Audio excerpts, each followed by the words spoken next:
I'd like to talk about Inyane Yoma of Chanukah once again this week, a whole different perspective than we have seen in the past. I'd like to raise two questions. Question number one, that the B'yam Derech Rav Lugassi raises. As he notes, the Rambam calls the mitzvah of Chanukah a mitzvah chaviva hi ad ma'od, a very precious mitzvah. And a person has to be careful about this, kedei lo odia hanes, to publicize the miracle. So on this, Rav Yecheskel Levenstein asked, Ma chavivut hamyuchedet sheyesh lanu b'nei Chanukah?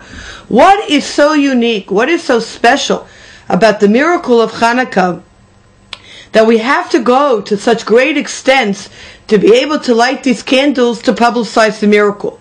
After all, there have been many miracles in the course of Jewish history, and on these miracles we don't go to great extents to make sure we're able to publicize those miracles. And the Rambam rarely calls a mitzvah chaviva hi ma'od, such a precious mitzvah. Question number one is, what is unique?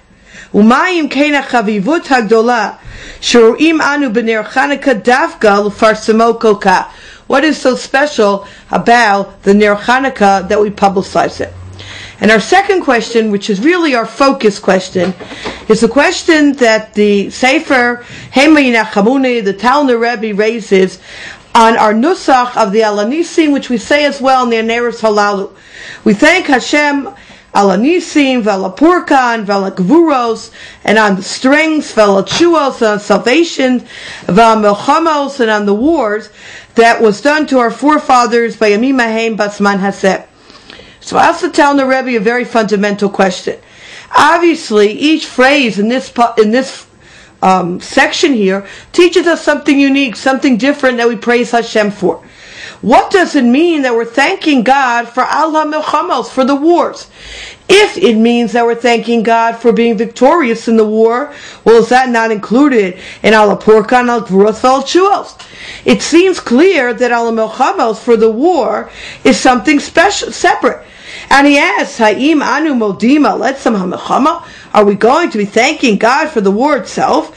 Harei tov haya yoter lo kadosh baruch hu lo havia lanu milchama klal. Would it not have been better had Hashem not brought a war on us at all? And then we wouldn't have had the whole story, and then we wouldn't have been need to thank God for the war, and we would have lived happily ever after.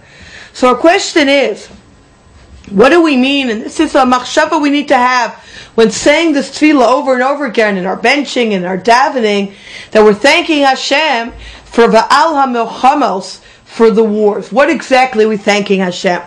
I'll just make mention, to see that there are many answers to this question, I'll make mention of one approach which Rav Shradron, the Leif Shalom, brings down, where he says Al HaMilchamos is for thanking Hashem that Kadosh Baruch Hu gave the inspiration to the Maccabim to go out to fight. Because who would think that 13 people would have the nerve to go fight an entire army? The fact that the Maccabim had this nerve, had this energy, had this idea even to go out and fight, that is what we're thanking Hashem for, implanting this idea, this inspiration in their heads. That's Ve'al HaMilchamos. But again, I like to try to analyze this on two levels and to be able to see perhaps different perspectives, two very different perspectives tonight on what Chanukah is about. The first perspective is in the Sefer Talmudo B'Yado Rav Kram, who looks at the Chanukah miracle very differently than how we've looked at it in the past and how we will look at it even on the second level. But I'd like to present it because I think it in itself gives us pause to reorient ourselves to be able to see the same story from an entirely different perspective. Rav Kram notes, he says, when you take a look at the Alanisim Tefillah, and this is in source number 3 and 4, the focus clearly is on the salvation in the war. And that's what the entire section talks about. It talks about Rafta, Rivam, Damda, Dimnam, Basarta, Giborim, Biyad, Chalashim. It details to us all the miracles that happened in the war. And it's almost as if an afterthought that we say, they came to your house, they cleaned it up, and they lit the candles. But even in that section which speaks about, at the end, lighting the candles, there is no mention of the miracle of finding one small oil that lasted 8 days. There is no mention of it. The entire focus is a focus on the war.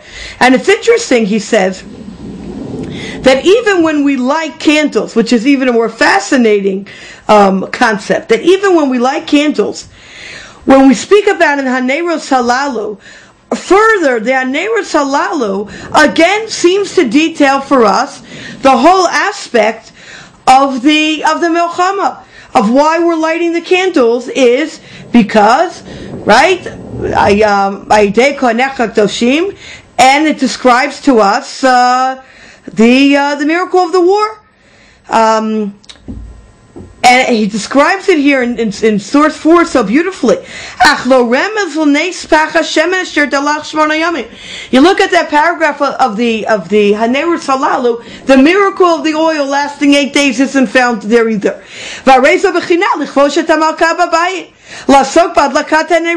Isn't it not fascinating that we're talking about